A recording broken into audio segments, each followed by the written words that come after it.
This is Warren Fretwell from the Greater Syracuse Labor Council, and today we're having coffee with Rick Noreault from the Civil Service Employees Union. Hi, Rick. Hi, Warren. And Rick, some people may not know who you are and may not be familiar with CSEA. Maybe you could tell us a little bit about yourself and CSEA. Sure, I've been involved with CSEA for 38 years. I am currently the Legislative and Political Coordinator for CSEA Region 5. CSEA has mainly been a public employee union throughout the state of New York, representing state, municipal, school district employees. However, we also do now have some private sector employees, nursing homes, hospitals, etc., that we also represent. And we're talking today about the Constitutional Convention, a subject that is near and dear to your heart. Some people think it's time for a constitutional convention. In fact, every 20 years it appears on the ballot and voters get to determine whether they want one or not. Some people say it's a people's convention. What's your take? No, it's not a people's convention. It won't be a people's convention. It'll be a special interest convention. It'll be a political boondoggle at taxpayer expense. It's just not necessary. We have a process in place by which we go through the state legislature. They vote 2 years in a row. They pass something. It goes on the ballot for all voters in the state of New York to vote on. Perfect example this year, you will also see on the ballot pension forfeiture. That went through the current process. We've had numerous, over 200 over the years. Recently, too, we had issues regarding casino, gambling, and so on and so forth that were constitutional, that were amendments to the Constitution. That's the process that's in place. Doesn't cost all us taxpayers extra money and keeps it in the hands of all of us. We all have our rights to lobby against or for whatever they're considering. In fact, this procedure where the legislature has voted two times to get amendments through has been used successfully 200 times since 1894. So who's behind a constitutional convention now? Well, it's going to be big money interests who have their agenda that they want to see become reality in New York State. Whether that agenda is attacking public education, the environment, gun owners' rights, employee, working men and women's rights, unions' right to organize, and so on. Those groups have been at it throughout the country, and this will be their opportunity in New York State to try to influence and try to take away a lot of rights that we already all enjoy under the Constitution. So there's big money interests pushing for a constitutional convention. Is that big money interest going to affect who becomes a delegate to the Constitutional Convention if the voters decide they want one? Oh, it definitely will. Look, everybody will have an opportunity to petition and try to become a delegate, but let's be real, Warren. It's, for the most part, it's not going to be people like you and me. It's going to be folks, it's going to be lobbyists, it's going to be elected officials, family members. It's going to be folks that are going to have a lot of money behind them, that are going to be able to go through the process and collect the signatures necessary to get on the ballot and so on moving forward. I'm sure everyone will try. We will try to get folks in as delegates, but for the most part, you're going to see special interests. You're going to see lobbyists and politicians controlling this convention. There's not only big money behind trying to get delegates elected, there's actually big money for the delegates as well. Can you tell us a little bit about that? Most definitely. Every delegate, it'll be 204 delegates, will be paid at least $79,500 in their role as a delegate. So think about this. If I'm an elected official and I become a delegate, now I'm going to double dip, because now I'm already making 70 some odd thousand plus as an elected official. Let's say I'm a state assembly or a senate person. Then I'm going to make double that. I'm going to double dip, and I'm going to make that also as a delegate to this convention. I already make that money to do the process that I spoke about earlier. We're not paying them double to do that job. It's not necessary. We have better things, infrastructure, education, you name it, that this money, our taxpayer money, can go toward than this. Now, these double dippers could also hire staff, and how long is the Constitutional Convention Well, supposed to go on? that's the scary part also, because as taxpayers, we're on the hook. There is no time limit. It's not you go in 6 months, you're done. A year, you're done. This thing could drag out 2, 3, 4 years or more before they have their final process that's going to go on a ballot for all of us. They get to hire staff, choose their staff, office space, obviously hotel space, living quarters, you name it, in order to accomplish what they're going to try to accomplish in this convention.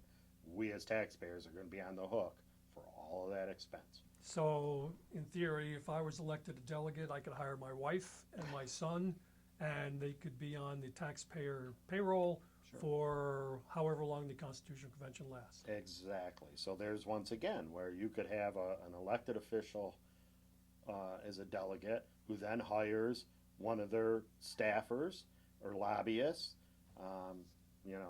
family member. It goes on and on and on. The push for a constitutional convention from some sectors talk about ethics. That they want to pass some legislation that has ethics considerations for the state legislature. Now, that's been a topic that the state legislature has been beaten around for years. If they couldn't pass it in past years, why would they be able to pass it in the Constitutional Convention? Well, because you're going to have it controlled more by folks that are looking to get there. Understand, Warren, that I'm not going to say that ethics isn't important. I'm not going to say that some of these things aren't maybe necessary. But let's be realistic. If there's a bad politician who's going to game the system, they're going to game the system whether there's more rules in place or not. There's already a ton of rules in place. I say to people all the time, people run stop signs, they run red lights, they go over the speed limit every day, right? We have all kinds of laws and rules on the books that people break because if you're bad, if you're so inclined, you're going to do that no matter what gets put in place. So, I think it's falsely making people believe that, we're going to come up with some ethics rule, and then if you vote on it and vote it in, then nobody's going to break the law anymore. No. So it seems likely that the Constitutional Convention might push attacks against public pensions, harsher gun laws, gun environmental laws, impose more charter schools, allow more fracking, than address ethics for the legislature. Well, they may address ethics, but they'll probably address all those other things. And whatever they end up coming out with, let's just say as an example, there's 7 different items that they come up with after 3.5 years, right? They can do it one of two ways. They can either list each one of those on the ballot that we're all going to vote on, or they can bundle it. More than likely, it would probably be bundled. So now if you have 1 or 2 items on there that the majority of people are really interested in, and along with that in that bundle are, let's say, public employee pensions. Overall, is the general public necessarily going to care about those public employee pensions unless they're a public employee? But they're going to care about, maybe term limits or some changes to the judicial system or something like that. So they're going to vote yes on the whole bundle, and then everything gets passed. It's a scary... Well, I note that in previous constitutional conventions, the delegates supported a provision that allowed for taxpayers to fund religious schools. Correct. The voters, when it came up for a vote, rejected that, fortunately, but it suggests that in the convention, they can introduce anything they want. Correct. And that's the danger. Remember, what's important here is that issue, maybe, I don't know, I can't think back, but perhaps if it was standing by itself, I don't know, it might have passed. There's a case of where it was in a bundle, okay? Yes. So there may have been more no votes for other things in the bundle than just that. So in the end, is a constitutional convention inevitable? No, not at all. Not at all. It's been defeated before. It'll be defeated again. I have all the faith that as long as we educate our members first and foremost, and then their family, their friends, and we educate the general public gets educated. Because remember, the other side, and they have their right, they're going to do their best to convince people to vote yes. We have to make the argument to vote no.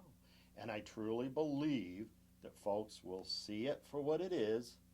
They will understand the consequences, because it's not just about what they can take out of the Constitution, it's about what can be put in too. So heaven knows what could come up. This is going to be a diverse group of people with diverse interests that are not going to want to see this constitutional convention. And I truly believe that none of us will buy the con, that we'll vote no, and it'll go away for another 20 years. So unions are against the Constitutional Convention. Are there other groups that also are? Yes, already folks are coming on board, for instance, and again, diverse. The State Conservative Party. And they are against it for the reason that it's the taxpayer money, the taxpayer dollars, that they feel it's totally unnecessary expense. The National Rifle Association, for concerns about gun owners' rights. And those could be either or, either restricting rights or making them, loosening. Who knows? Fracking, folks that are concerned about that issue, whether it be pro or con. Environmentalists, environmental groups are concerned. We have a lot of environmental issues that are protected in the Constitution, such as forever wild space in the Catskills and the Adirondacks. That could be taken away. We have Planned Parenthood. We have smaller community groups throughout our state in different municipalities who are interested in equality for all, concerned about some of those rights being taken away or hindered. We're just about out of time. Do you have any final thoughts for our union members watching? Well, for our union members, they need to get out and vote. We need to, we can beat this thing. We've done it before. I say to folks all the time that, times are very different these days, as we all know, in the political world. And if you're upset, if you're frustrated, if you're one of those folks that thinks your one vote doesn't count, you're not even registered to vote, get out there and get registered and vote. Because if you've never voted, if you don't do anything else, get there in November and vote no on this proposition, and we'll be fine. So we're telling people not to be fooled by the con. Exactly. Do not buy the con. Well, that's the final word for this episode of Coffee with Union Thugs. I want to thank Rick Noreault for being with us, and we'll see you next time. You're welcome.